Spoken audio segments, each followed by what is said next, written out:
Well, hello there. I didn't see you come in. Make yourself at home. Have a drink. While I give some attention to some underappreciated characters and storylines that I personally love. And I hope you grow to love as well. Hey there, everybody. Welcome back. Today we are reading Swamp Thing number 112. And just a little catch up on what's been going on. We just started the Nancy Collins runs a couple issues back. Swamp Thing fought a crazy preacher that was poisoning people when he gave communion. And in the last issue, we got a bunch of different stories told by a drifter who ended up being a ghost and actually one of the people from the stories.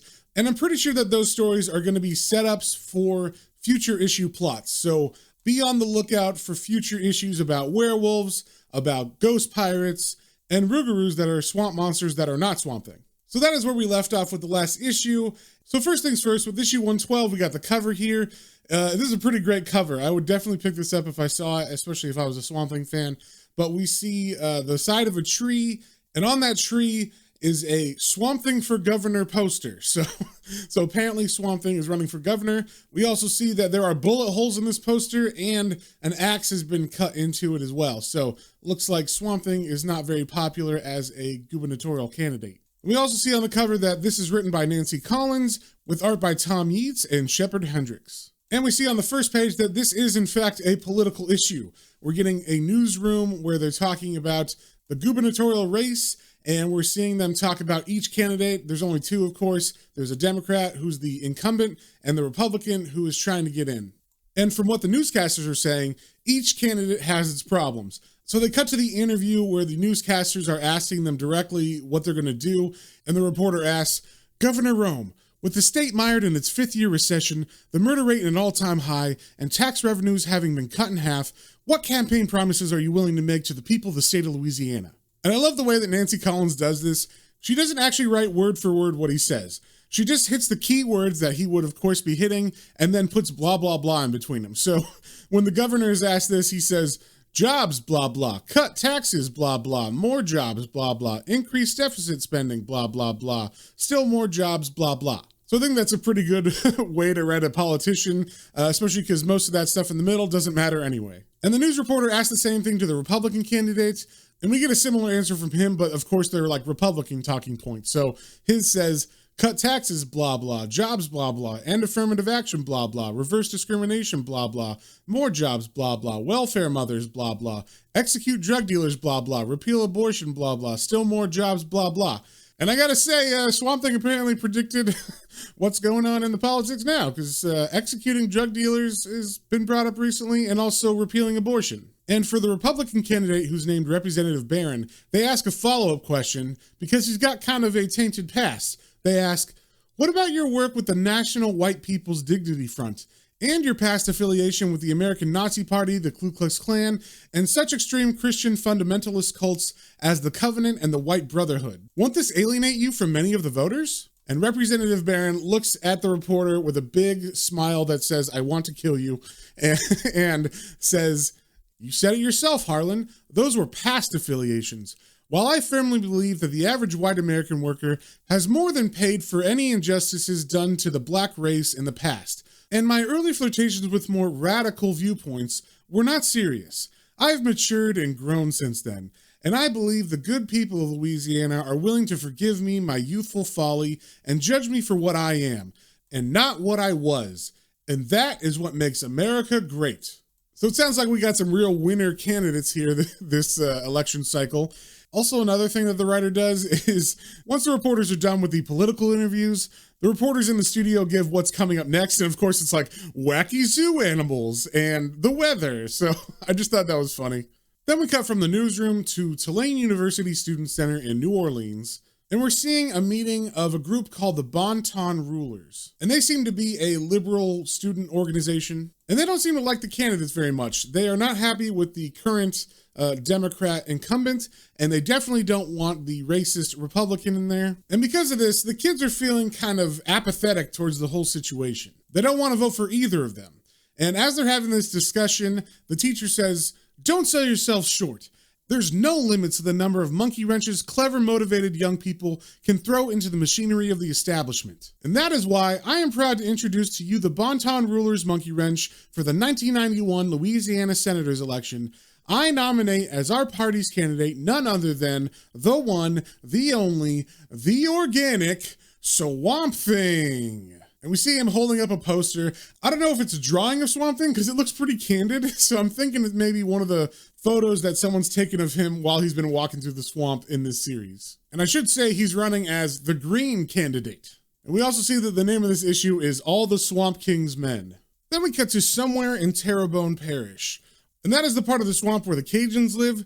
And also I guess it's where Swamp Thing has built his new house for his family. And this is kind of nice because it's not so isolated, which is probably good for Abby and Tefe. They get more visitors and they can see more people. And speaking of that, we do see our old friend LeBeau row up in his boat to say hi to Abby. And he's there to say hi and also to thank Tefe for saving his wife's life from poisoning a couple issues back when she was poisoned by that evil preacher. So as he says hi to Abby, he walks over to Tefe and he kneels down and he reaches in his pocket and he pulls out a little kitten. And both Abby and Tefe are excited about this. Then we cut to a random parking lot in front of a supermarket, and we're seeing pollsters that are going up to random people who are coming out of the store and asking them who they're going to vote for. She goes up to one man and asks, if the Louisiana gubernatorial election was held today, who would you vote for? Governor Irwin Rome or Representative Ben Barron? And the guy looks at her and says, I don't know. Is that all who's running? And then she looks down at her clipboard and says, well, there's also Swamp Thing. And the guy replies, let's see if I understand this right. I got a choice of the bozo we got already, a right-wing Nazi fruitcake, or a big vegetable. I guess I'd go with the vegetable. So we're seeing Swamp Thing's cleaning up with the apathy vote, which is always fun. Then we cut to the home of Chester Williams and Elizabeth Tremaine in Houma. And we're seeing a very difficult time between them. It looks like Liz is packing up and ready to leave, and Chester doesn't understand why. He says, Liz, please, whatever it is that's gone wrong, I'm sure if we just worked at it. And Liz says, Chester, you're not listening to what I'm saying. What we had was good, Chester. I'm not denying that. You came along when I needed someone. You were strong for me without being like Dennis. You helped me live through the hurt and put it behind me. I'll always love you for that. We both knew this day would come, though. It was just a question of time. It's time for me to get on with my life. I have so much to catch up on, both as a journalist and a person. It would be so easy to continue living here with you, so very easy. But it would also be a mistake. My healing period is over, Chester.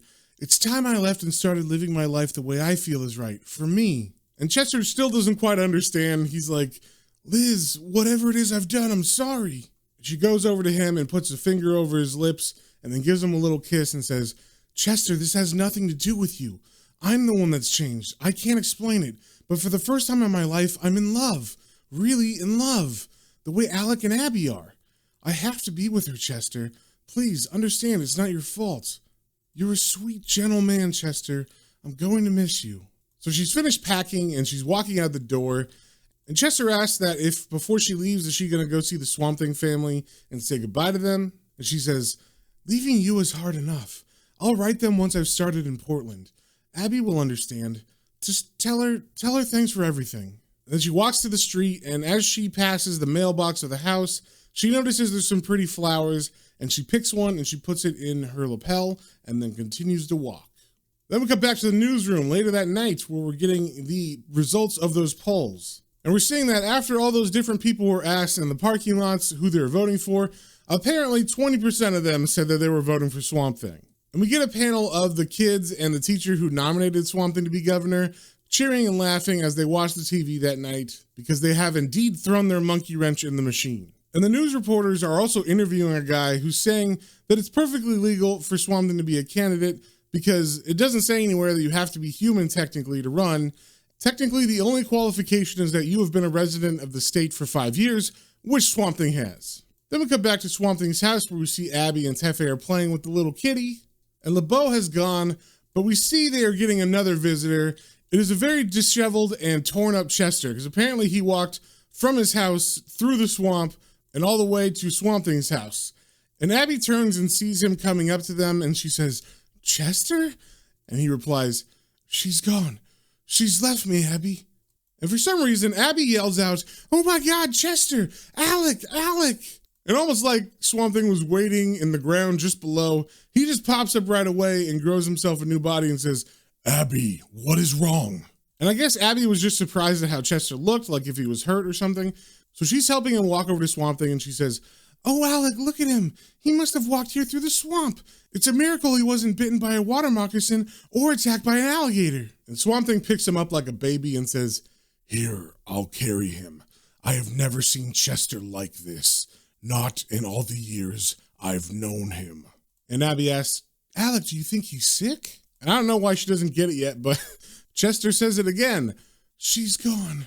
Liz is gone. She left me." And then Swamp Thing closes his eyes like he's sad and he says, "I'm afraid so, but the sickness is in his heart." So Swamp Thing brings Chester into their house and puts him in his bedroom. And as Chester kind of sobs to himself as he's on the bed, Abby says, "I could see this coming, but I was hoping you wouldn't take it so hard." And Swamp Thing says, "Those who do not love often tend to love too much, and Chester is not one to love lightly." So Abby sits on the bed with Chester and asks him where Liz went, and Chester says that she went to Portland on a bus yesterday and she's already on her way. And then Swamp Thing doesn't say anything to them. He just stands up and then disappears into the green without saying a word. Then we cut to the other candidates who are running for governor, and we see what their response is to Swamp Thing polling so high. And the first one we see is Governor Rome in the governor's mansion, and he's yelling. He says, "What is this crap? Look at these frickin' polls. It's bad enough that Kendall Klansman has 31%, but I got a walking rutabaga that weighs in at 20? That's nearly half of what I got in the polls. What am I paying you high-tone college boys for if a damn carrot can make me look bad without trying?" And we see he's in a room with a couple different people, and I guess they're all his, political advisors. And he continues yelling, "I want you rag-ass excuses for expensive political advisors to get me some dirt on this swamp monster." And one of the men pipes up and says, "But Governor, we're not even sure the Swamp Thing or whoever or whatever it is really exists. It's just a joke, that's all." And Governor Rome leans in towards the man and says, "Joke my ass. That bastard's got 20% of the vote. 20%. And I expect you bozos to swing me that percentage. You understand? Have I made myself perfectly clear?" Then we cut to Representative Barron, who is at a place called the National White People's Dignity Front, which is his campaign headquarters. And we cut inside the building and we see he's at his desk talking to someone on the phone. We also see a couple posters he's got on the wall that are pretty horrible. One is of Governor Wallace, who was a racist governor back in the day, and also a portrait of Hitler, which is always disconcerting. And then we also see a bookshelf that has a lot of books that would be terrible for someone who's going to be governor to have. And some of those titles include Mein Kampf and Holocaust Hoax. There is a Ronald Reagan biography, I think, and also a book that says Hail Bush. And there's one on the very bottom that I think was put there as a jab. It's one of my favorite titles here. It says Sex and the Single Klansman, because apparently everybody needs love, or at least someone can write a book about it. So he's on the phone and we're seeing his side of the conversation, and he's saying, "No, I have no idea as to the Swamp Thing's race. However, judging by his facial features, I doubt he's Aryan." "What?" "Yes, I've got my men looking into it. Thank you for your concern, Imperial Wizard. Your support is appreciated." So it seems like he's talking to someone who's high up in the Ku Klux Klan. So in case you weren't 100% that he was racist, this panel definitely confirms it with the portraits on the wall, the books in his bookshelf, and whoever he's talking to on the phone. Then we cut to Liz Tremaine, who is on a bus somewhere in Amarillo, Texas. And she's just sitting there looking out the window of the bus, but all of a sudden, her flower on her lapel starts talking. And it's Swamp Thing, of course, and he's saying, "Liz, Liz." And of course, she looks down and thinking, like, what the heck? But then she sees it's Swamp Thing, and she says, "Oh, Alec, you shouldn't have followed me." And the best thing about this scene is she is sitting next to someone on the bus, so it just looks like she's talking to her flower on her lapel, which makes her look crazy. And that person and a couple other people on the bus are just staring at her, totally weirded out. So Swamp Thing tells her, "I could not let you go without bidding you farewell." And Liz says, "I was going to tell you, Abby, and the baby goodbye face to face, but I was afraid I wouldn't be strong enough to go through with it." And Swamp Thing says, "I understand. So does Abby. And Chester understands, although he wishes he did not. In time he will accept, but I must know, is this really what you want for yourself? And she says, oh, it is, Alec. I'm doing the right thing. I can feel it. I haven't been so sure of myself since before Dennis. Then Swamp Thing says, that is all I needed to know. But there is something I must tell you before you start your new life.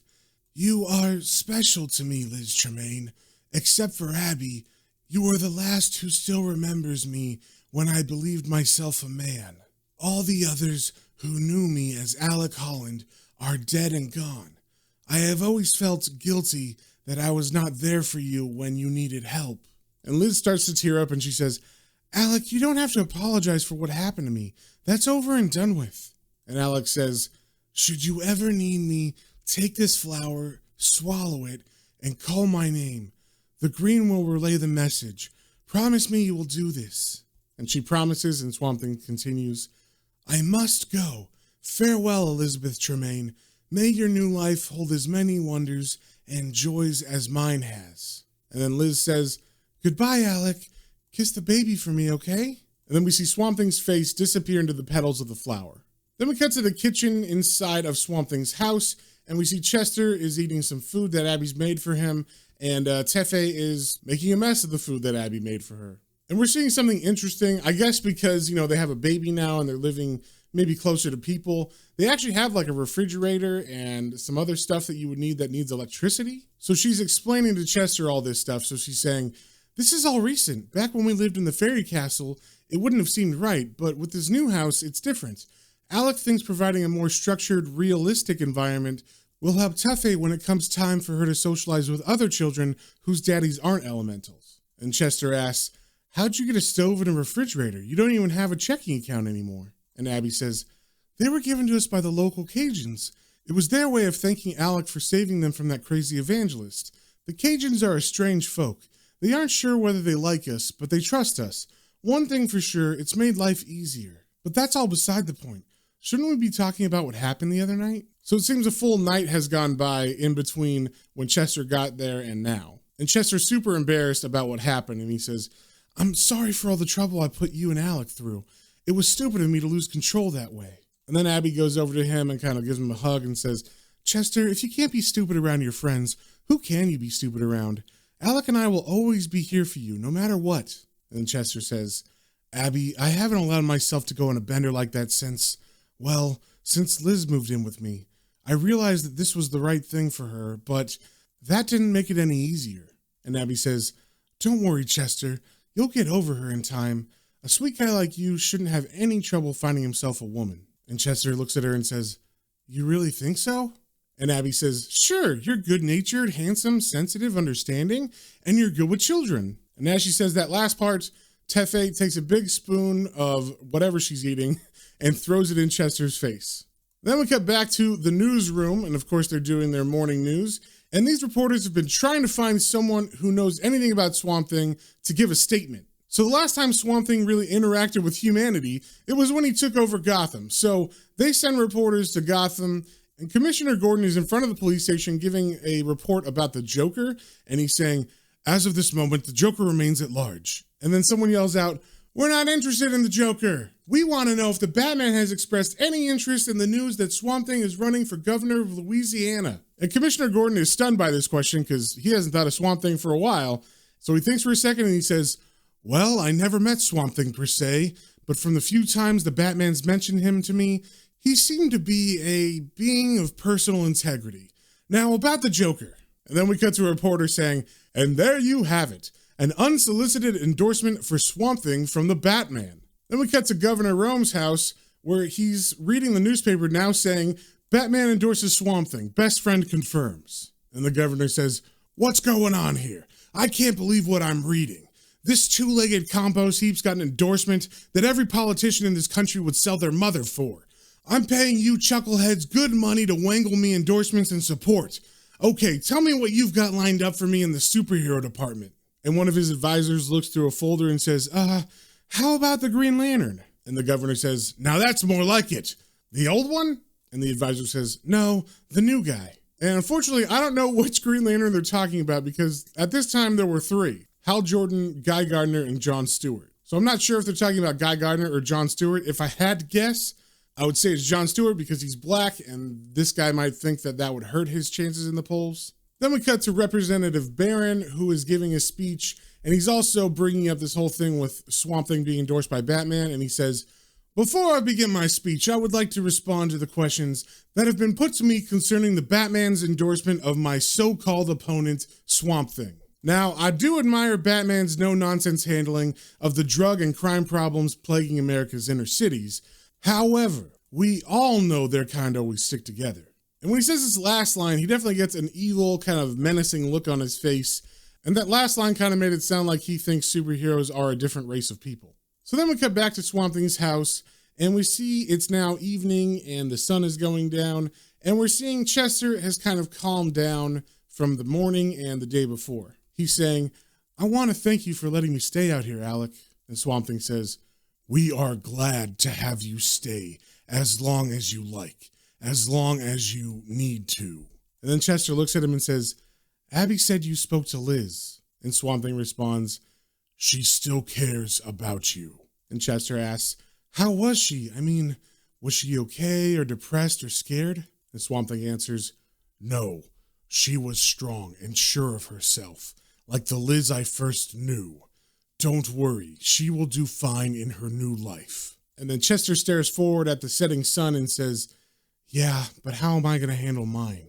And then we cut to a bar inside of Huma called JoJo's Bar. And there's a man at the bar saying, "And if that weren't bad enough, the damn monster went and ate my winnings too." And we see that this man has one hand. So he's telling a story about how some monster in the swamp bit his hand off and also some money that he had won as well. And as he's telling the story to the bartender, the two reporters we've been seeing inside the news station come into the bar and they say, "Excuse us, maybe one of you gentlemen could help us. We're trying to get an exclusive on Swamp Thing." And then the man at the bar says, "Swamp Thing? Why, if I ever get that no-good sumbitch in my sights, I'll blast him to kingdom come. The damn monster bit my hand off." And the bartender interjects saying, "Merle Layton, you don't know your ass from a gin whistle. You done told me that what bit your hand off wasn't Swamp Thing. He's green. Whatever the hell it was that chomped on you and chewed up Jean Thoreau sure weren't green. Now get that through your thick head." Then the news people say, "We're looking for a native guide to help us and our camera crew through the swamp.